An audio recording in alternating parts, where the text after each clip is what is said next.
வணக்கம். உங்களுக்கு ஸ்கிரீன்ல தெரியக்கூடிய வார்த்தையை பார்த்து இன்று நான் என்ன பேசப் போகிறேன் என்பது உங்களுக்கு தெரிந்திருக்கலாம். மார்கழி பிறந்து விட்டதல்லவா? மார்கழி பிறந்தாலே குதூகலம்தான். தமிழகத்திலும் மற்ற பகுதிகளிலும் எங்கு பார்த்தாலும் ஒலிபெருக்கி குரல் கேட்டுக்கொண்டே இருக்கும். திருப்பாவை திரும்பாவை இசைத்தட்டுகள் ஒலித்து கொண்டிருக்கும். விஷ்ணு சகஸ்ரநாமம், பஜகோவிந்தம் போன்ற தெய்வீக பாடல்கள் எல்லாம் ஒலித்து கொண்டிருக்கும். அதிகாலை வேளையை அருமையாக இருக்கும். கதிரவன் குணதிசை சிகரம் வந்தடைந்தான் என்று பாடினார் தொண்டரடிப்பொடியாழ்வார். ஆகவே பிரம்ம முகூர்த்த நேரம், தேவர்களுக்கெல்லாம் பிரம்ம முகூர்த்த நேரம், மார்கழி மாதம் நல்ல மாதம். அந்த மாதத்திலே திருப்பாவை 30 பாடல்களை தவறாமல் பாட வேண்டும் என்பது வைஷ்ணவர்களுக்கு கொடுத்த நியதி. வைஷ்ணவர்களுக்கு மட்டுமல்ல, மனிதனாக பிறந்த ஒவ்வொருவரும் நல்ல நற்கதியை அடைவதற்காக ஏற்பட்ட ஒரு பிரபந்தம். இந்த பிரபந்தத்தின் பெருமை சொல்லனாது. வேதமனைத்துக்கும் வித்து என்று சொல்லியிருக்கிறார்கள் பெரியோர்கள். பாதகங்கள் தீர்க்கும் பரமநடி காட்டும் என்று சொல்லியிருக்கிறார்கள். ஆகவே திருப்பாவையை பற்றி நாம் அறிந்து கொள்வது மிகவும் உச்சிதமானது. ஆகவே எனக்கு இந்த அவா ஏற்பட்டது. அதை பற்றி பேசலாம் என்று எண்ணினேன். ஏதோ வாழ்ந்தோம், இருந்தோம், மடிந்தோம் என்று இல்லாமல் பிறந்ததன் பயனை அறிந்து பிறருக்காக வாழ்தலையே கடமையாக கொண்டு இலட்சியமாக கொண்டு வாழ்தல் தான் மிகச்சிறந்த பண்பாகும். அதையேதான் பராசர பட்டரும் சொல்கிறார். பாரார்த்தியம் என்ற வார்த்தையை பயன்படுத்துகிறார் தன்னுடைய தனியினிலே. பாரார்த்தியம் என்றால் பகவானுக்கே அடிமையாக இருத்தல், பாரதந்திரியத்தோடு இருத்தல் என்ற வார்த்தைகள் எல்லாம் அங்கே பயன்படுத்தப்படுகின்றன. ஆகவே திருப்பாவையின் மூலமாக நாம் நல்ல செய்திகளை எல்லாம் தெரிந்து கொள்ள இருக்கிறோம். தெரிந்து கொள்ள வேண்டியது நமது கடமை. ஆகவே திருப்பாவையை பற்றி ஒரு அறிமுக உரை தரலாம் என்று எனக்கு அவா ஏற்பட்டது. மனிதர்களாக பிறந்தவர்கள் முக்குணங்களை உடையவர்களாக இருக்கிறார்கள். சாத்வீகம், ராஜசம், தாமசம் என்று 3 வகைப்படுத்துகிறார் பகவான் கிருஷ்ணன் பகவத்கீதையிலே. அருமையான ஒரு பாகுபாடு. மக்களை எவ்வாறு குணங்களின் அடிப்படையிலே பிரிக்கலாம் என்ற ஒரு பாகுபாடு, மிக அருமையான பாகுபாடு. இதிலே சாத்வீகமாக இருப்பவர்கள் தான் சால சிறந்தவர்கள். அந்த தாமச குணத்தையும் ராஜச குணத்தையும் விடுத்து நல்ல சாத்வீக குணத்தோடு இருப்பதற்கு உதவுவது இந்த திருப்பாவை என்ற ஒரு பிரபந்தம். எப்பொழுதும் நல்லதையே நினைக்க வேண்டும் என்ற சாத்வீக பண்பை நமக்கு எடுத்து காட்டுவது, எடுத்து உரைப்பது இந்த திருப்பாவையாகும். இதில் முக்கியமானது நாம் சொல்ல வேண்டியது, இங்கே நோக்கத்தக்கது என்னவென்றால்,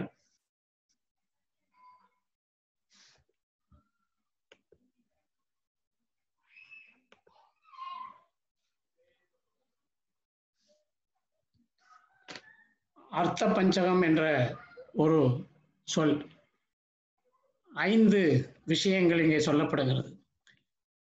ஒவ்வொரு வைணவர்களும் தெரிந்து கொள்ள வேண்டிய ஒரு விஷயம். வைணவர்கள் மட்டுமல்ல, நல்ல நிலையிலே வாழ வேண்டும் என்ற ஆசை உடையவர்கள் எல்லாம் தெரிந்து கொள்ள வேண்டிய ஒரு விஷயம். இந்த பாடலை பார்க்கலாம். மிக்க இறைநிலையும் மெய்யாம் உயிர்நிலையும் தக்க நெறியும் தடையாகி தொக்கியலும் ஊழ்வினையும் வாழ்வினையும் ஓதும் குறுகையர் ஓன் யாழினிசை வேதத்தியல். அது என்ன பாட்டு, எதற்காக நீங்கள் இங்கே சொல்லுகிறீர்கள் என்று கேட்கலாம். மிக அருமையான விஷயம். திருவாய்மொழி தனியிலே இருக்கிறது. என்ன அர்த்த பஞ்சகம் என்றால் கீழே கொடுத்திருக்கிறேன். பரஸ்வரூபம் என்றால் என்ன, பரமாத்மாவை பற்றிய விஷயம், அதை தெரிந்து அதான் மிக்க இறைநிலை. ஜீவாத்ம சுரூபம், ஜீவாத்மா எப்படி இருக்க வேண்டும், நான் யார் என்பதை அறிந்து கொள்ள வேண்டியது. அதுதான் மெய்யாம் உயிர்நிலை, ஜீவாத்ம சுரூபம்.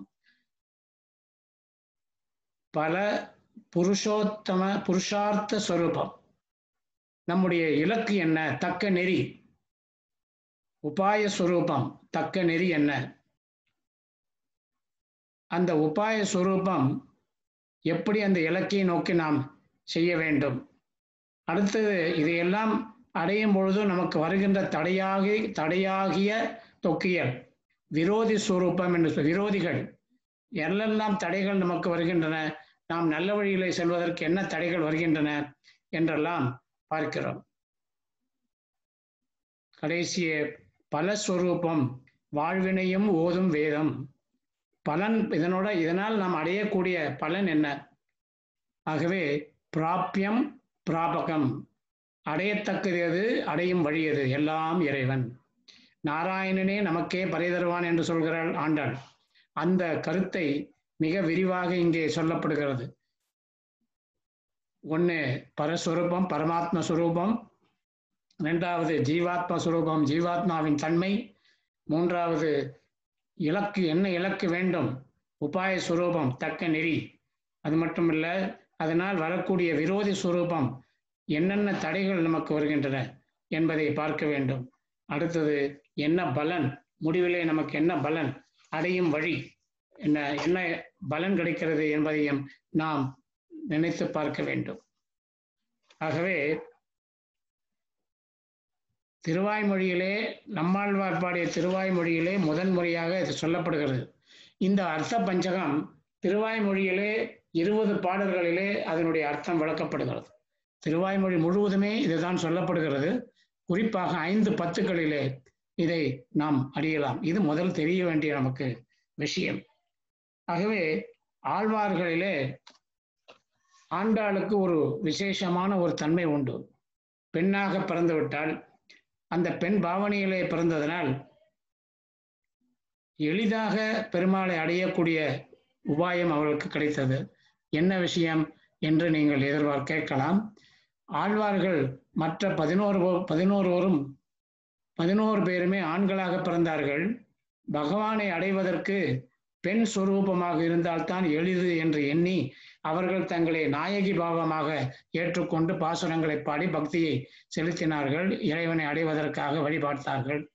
சேஷ சேஷ சேஷ சேஷி பாவம் என்று சொல்வார்கள். இறைவன்தான் சேஷன், நாராயணன் சேஷன். நாம் எல்லோரும் எல்லா ஜீவாத்மாக்களுமே சேஷிகள். இந்த சேஷிகளாக இருக்கிற பொழுதுதான் சேஷனுடைய மகத்துவத்தை அறிய முடியும். ஆண்டாளுக்கு அது மிக எளிதாக அமைந்து விட்டது. அவள் இயல்பாகவே சேஷியாக அமைந்ததனால் அவள் இறைவனை அடைவதற்கு எளிதாக அவளுக்கு வழி கிடைத்து விட்டது. ஆகவே இயல்பாக பெண்பாவனை வந்ததால் கோதைக்கு இயல்பாகவே சேஷத்தன்மை வந்தது.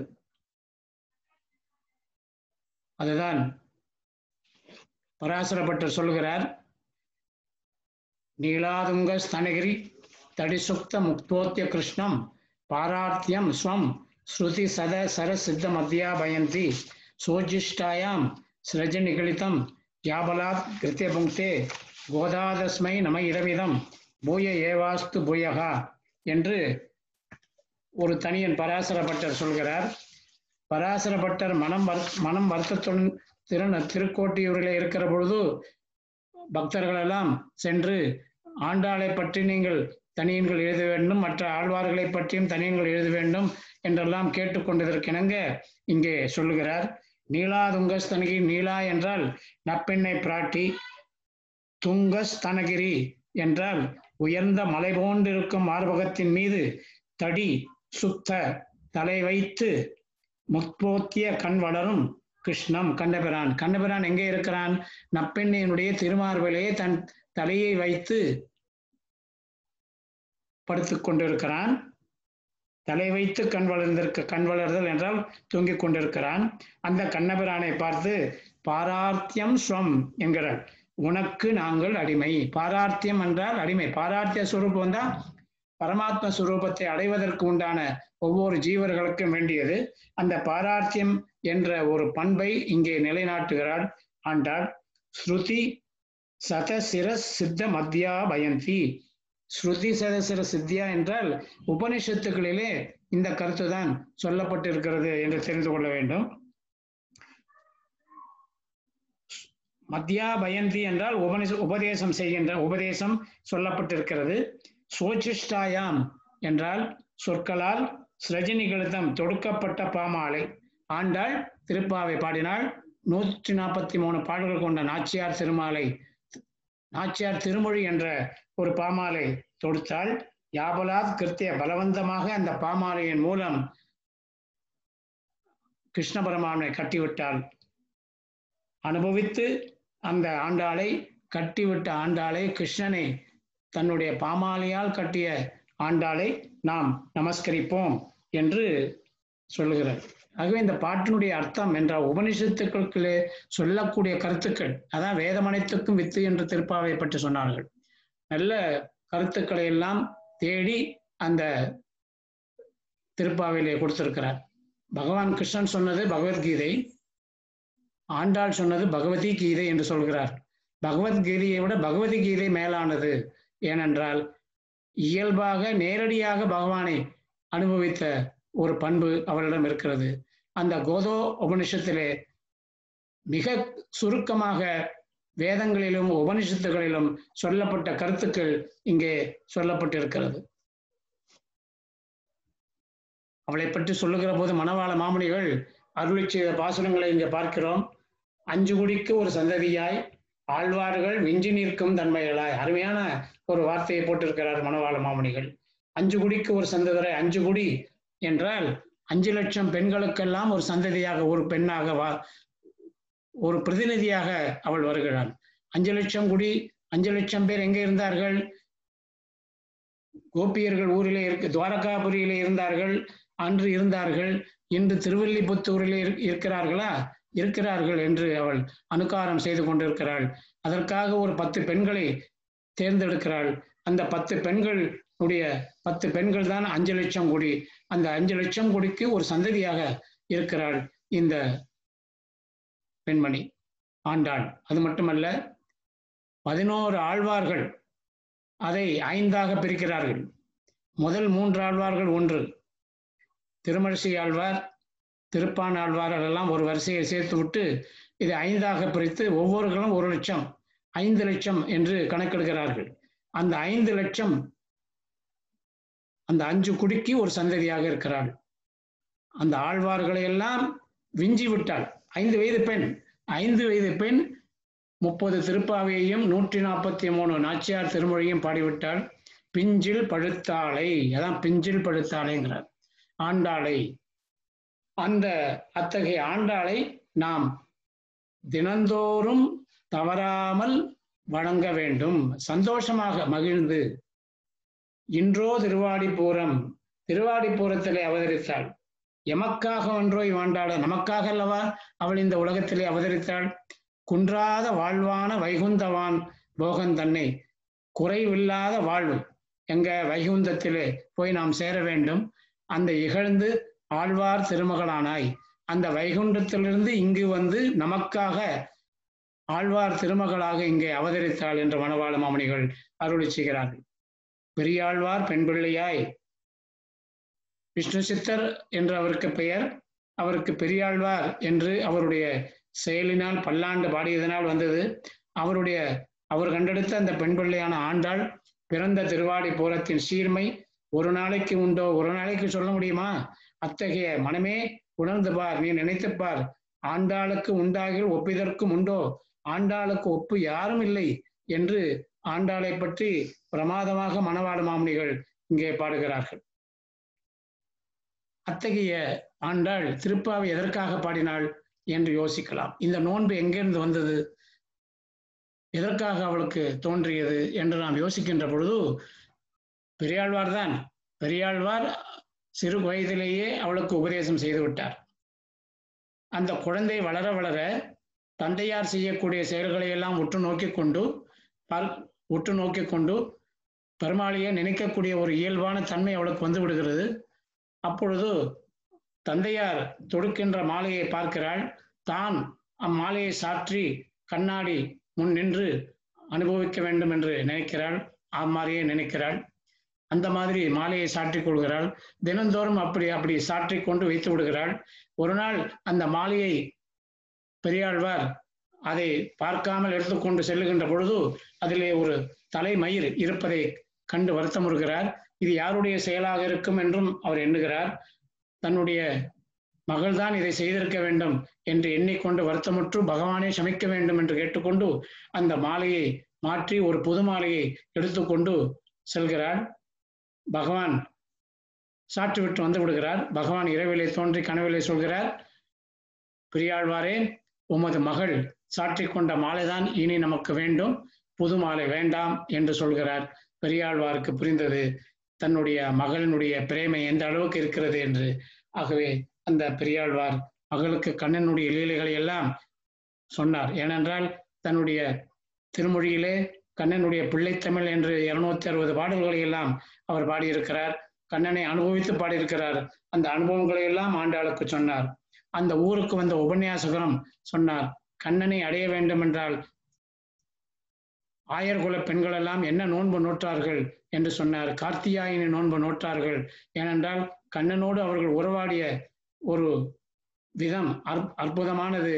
அந்த கண்ணனானவன் இவர்களோடு நிரந்தரமாக நாம் லீலா வினோதங்கள் செய்யக்கூடாது என்று தன்னை மறைத்துக் கொள்கிறான். அதனால் மிகுந்த வேதனையுற்ற பெண்கள் எல்லாம் கோபியர்கள் எல்லாம் சேர்ந்து என்ன செய்யலாம் என்று கேட்கிற பொழுது கார்த்தியாயினி விரதம் வைத்தால் நிச்சயமாக கண்ணன் வருவான் என்று கார்த்தியாயினி நோன்பு நோக்கிறார்கள். கண்ணனை அடைகிறார்கள்.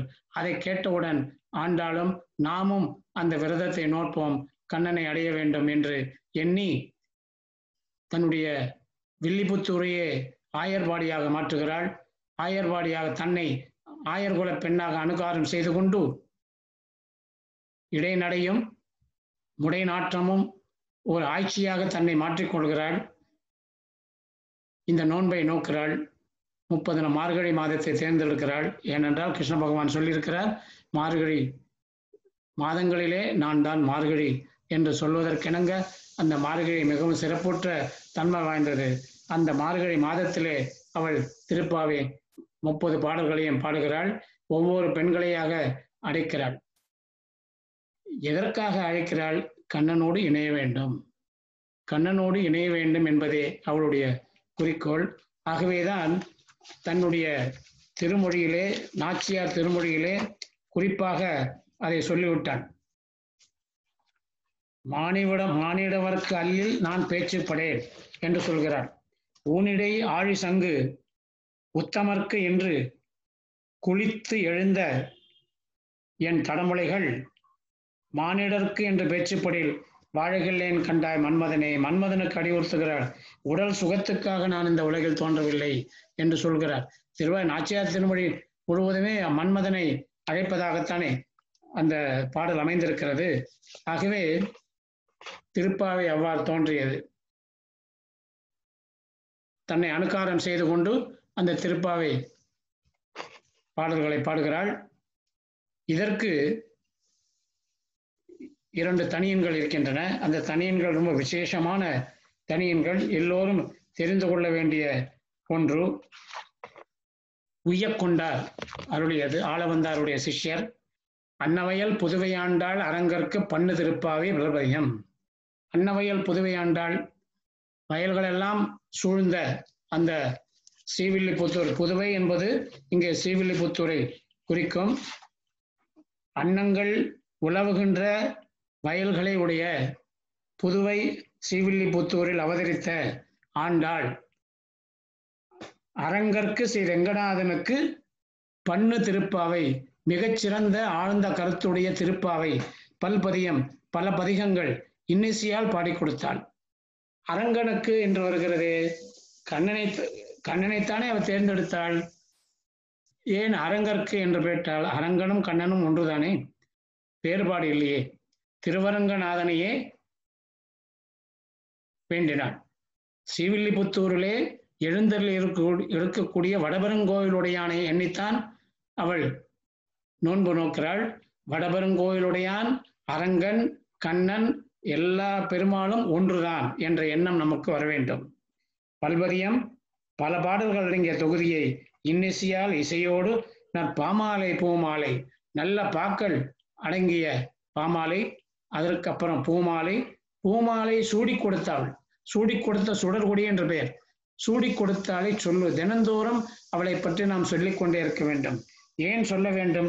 தினந்தோறும் ஆண்டாள் திருவடிகளே சரணம் என்று பராசரப்பட்டர் சொல்லுகிறார். ஒன்றும் சொல்லாவிட்டால் கூட ஆண்டாள் திருவடிகளே சரணம் என்று சொன்னால் போதும் என்று பராசரப்பட்டர் சொல்கிறார். ஏனென்றால் திருப்பாவை அவள் அற்புதமான பதிகம். ராமானுஜரிடத்திலே கேட்கிறார்கள், தாங்கள் திருப்பாவைக்கு வியாக்கியானம் செய்ய வேண்டும் என்று சொல்கிறார்கள். அப்பொழுது அவர் சொல்கிறார், திருப்பாவை என்பது அனுபவிக்க வேண்டிய ஒரு பாடல், அதற்கு வியாக்கியானம் எழுதுவது என்பது என்னால் முடியாத ஒன்று என்று அழகாக அதனுடைய சிறப்பை சொல்கிறார். சூடி கொடுத்த சுடர்கொடியே தொல்பாவை. அடுத்த தனியனை பார்க்கிறோம். சூடி கொடுத்த சுடர்கொடி, பாமாலை, ஆண்டாளுக்கு பெருமாளுக்கு தொடுக்கப்பட்ட மாலையை தான் சூடி கொடுத்த சுடர்கொடி. சுடர்ன ஒளி பொருந்திய, கொடி என்றால், கொடி என்று என்பது என்ன? ஒன்றை கொழுகொம்பாக பற்றி கொண்டு, யாரை கொழுகொம்பாக பற்றுகிறாள்? ஆண்டாள் பெருமாளை பற்றுகிறாள். அப்பேற்பட்ட கொடி தொல்பாவை பாடி அருளவல்ல. சங்க காலத்திலே சொல்லப்பட்ட ஆதிகாலம் தொட்டு இருக்கின்ற பாவை நோன்பு, அந்த பாவை தொல்பாவை பாடி அருளவல்ல. அதையெல்லாம் பாடினாள் அவள். பாடி அருளினால் பல்வளை, பல வளையல்களை அணிந்தவள். பல்வளையாய் அணிந்த ஆண்டாளே, நாடி நீ மன்மதனை நாடி நீ வேங்கடவர்க்கு திருவேங்கடமுடையானுக்கு என்னை வாழ்க்கைப்படுத்த வேண்டும் என்கிறாள். அங்கே அரங்கற்கு என்று சொன்னால் இங்கே திருவேங்கடமுடையானை கேட்கிறாள். திருவேங்கடமுடையான் யாரு? அவரும் கண்ணனுடைய சுரூபம் தானே. ஆகவே திருவேங்கடமுடையானையும் விடவில்லை அவள். நாடினி வேங்கடவர்க்கு, மன்மதனே நான் திருவேங்கடவனை சேர வேண்டும், எனக்கு நீ உதவி செய், விதி என்ன இம்மாற்றம் என்று விருப்பத்திலிருந்து நான் கடவா, நான் மீறாமல் இருக்க வேண்டும், அதற்கு எனக்கு நீ அருள்வாயாக, அருளுக என்று சொல்கிறார். ஆண்டாள் சூடிய மாலையைத்தான் பெருமாள் சூடிக்கொண்டார். திருப்பாவை மூலமாக பாவை நோன்பை பற்றி அருளினாள். அவள் மன்மதனிடம் தான் திருவேங்கடமுடையானுக்கு தான் வாழ்க்கைப்பட அருள் புரியுமாறு வேண்டுகிறாள் ஆண்டாள். ஆகவே திருப்பாவை விசேஷமான ஒரு பிரபந்தம். எந்த பிரபந்தத்திற்குமே அதனுடைய விசேஷ தன்மையே அதில் அரங்கெடுக்கக்கூடிய விஷயம்தான். ஆகவே இந்த திருப்பாவைக்கு பல வியாக்கியானங்கள் இருக்கின்றன. பெரியவாச்சான் பிள்ளை,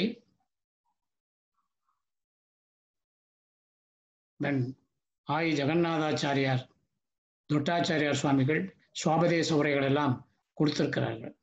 4000 படி, 6000 படி, 2000 படி என்றெல்லாம் இருக்கிறது. இந்த வியாக்கியானங்கள் எல்லாம் 4000 திவ்ய பிரபந்தத்துக்கு, திவ்ய பிரபந்தத்தை விட வியாக்கியானங்கள் தான் மிக சிறந்தவை. எனவே வைஷ்ணவர்களாக பிறந்த ஒவ்வொருவரும் இந்த திருப்பாவையினுடைய ஒரு சாரத்தை நாம் அனுபவிக்க வேண்டும் என்பது ஒவ்வொரு வைணவர்களுடைய விருப்பமாக இருக்க வேண்டும். ஒவ்வொரு வைணவர்கள் மாத்திரமல்ல, இந்த வாழ்க்கையிலே, இந்த உலகத்திலே சாத்வீக குணமுடையவர்களாக வாழக்கூடிய அனைவருமே விருப்பம் கொண்டு இந்த திருப்பாவையை நாம் அனுபவிக்க வேண்டும் என்பது நம்முடைய மக்களுடைய, வைஷ்ணவர்களுடைய, எல்லா ஜீவராசிகளுடைய ஒரு விருப்பம். ஆகவே இந்த திருப்பாவையை நாம் தினந்தோறும் அனுசந்திக்க வேண்டும் என்று கேட்டுக்கொண்டு இந்த அறிமுக உரையை நான் இத்துடன் நிறுத்திக் கொள்கிறேன். தொடர்ந்து ஒவ்வொரு பதிகமாக வரக்கூடிய நாட்களிலே நாம் பார்க்கலாம். வணக்கம்.